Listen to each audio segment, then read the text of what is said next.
the business of energy is like everything, education. It's information, it's knowing that business, it's knowing that oil and gas has to transition to a fuel of the future, whether that's hydrogen, which we can make from pure water, from produced water that you're seeing coming out of the well, or whether it's going to nuclear, which may one day be an answer, but today it isn't. But at some point we'll have base load power, and we have to be informed in that. It has been a journey. The first field was with 5 employees. We've now got 38 employees and growing every year. And we need to take the next step, which will probably double or almost triple our workforce.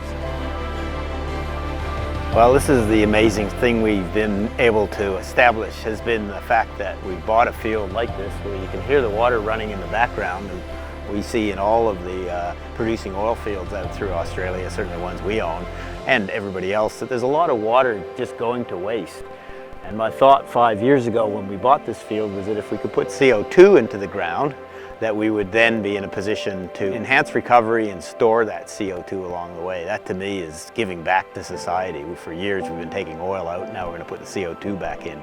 So this project's really, really important to us. But the second part of this is the fact that we've now found technology to turn this water, which is frankly just evaporated. Some is used for cropping and stock watering, but to turn that water into distilled water and be able to provide it to the community for drinking, for even better stock and crop watering, and along the way continue to give back to society. This water comes from a depth of 2,000 some odd meters, and it's currently just evaporated. So that's why we are looking at this technology. We're very passionate about it in the business.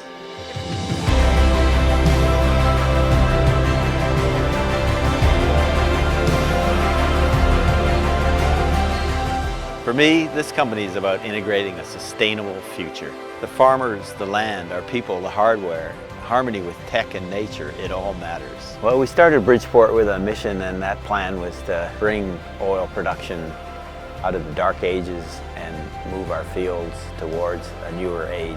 And that's really, now is when we're moving to that newer age. We've achieved our first objective, which is the first 10 years, to get stable, solid oil production from our producing areas, and now we're moving into the next phase.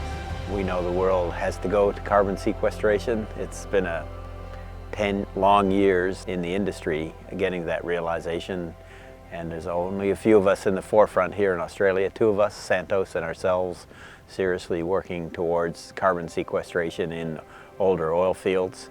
That's the pathway to a future of major sequestration, where we see lots of sequestration projects that can capture CO2 globally and create better climate for us all. The main priority of this project is to get the carbon dioxide into the ground, and it extends the life of that field for the duration of that sequestration. So as we grow and invest in this business, we're really investing in not only oil and gas, which is today's energy needs, but we're also investing in tomorrow's water needs, particularly in fields that, like this, that produce so much water that can be used for potable purposes, for cropping and for agriculture.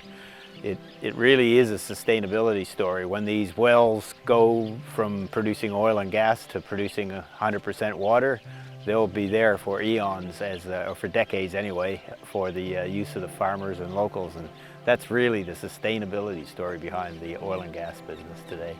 Funding requirements for a company for where we're going in the next phase are really minimal in the overall scheme of what we can achieve. If we can get to the 1 million tons a year of sequestration with production of 3,000 to 4,000 barrels a day on the small amount that we're going to be raising, that really is not a large impost in terms of private equity, but also the return on that is huge. It's a return both at the cash flow end of the business, but it's also a return in the environmental social governance side of the business, particularly with regard to sequestration, but also just the value of water in this community one day. Today it has a price of 0, maybe one day it'll have a price of something greater than this 0, but at this point in time, just getting that water back to the community is a major achievement for this company. Integrated energy is an absolutely great summary for where we're going. The reality of this business has been that first 10 years has been about building a cash flow model that's sustainable, and we've proven that. The next 10 years is about taking it to the next level, and that's not just about producing more oil or more gas or more fossil fuels, as it were, but it's also about, in parallel with that, producing water, which we currently produce from the wells behind me, that we can use for the community and in other areas of the operation where we can take CO2 and put it into the ground for sequestration. And that's the next phase. And that has two parts to it. It has the part associated with the oil and gas that provides us the revenue stream to do the right thing on the other side with water and CO2. So we're entering the next phase of this business.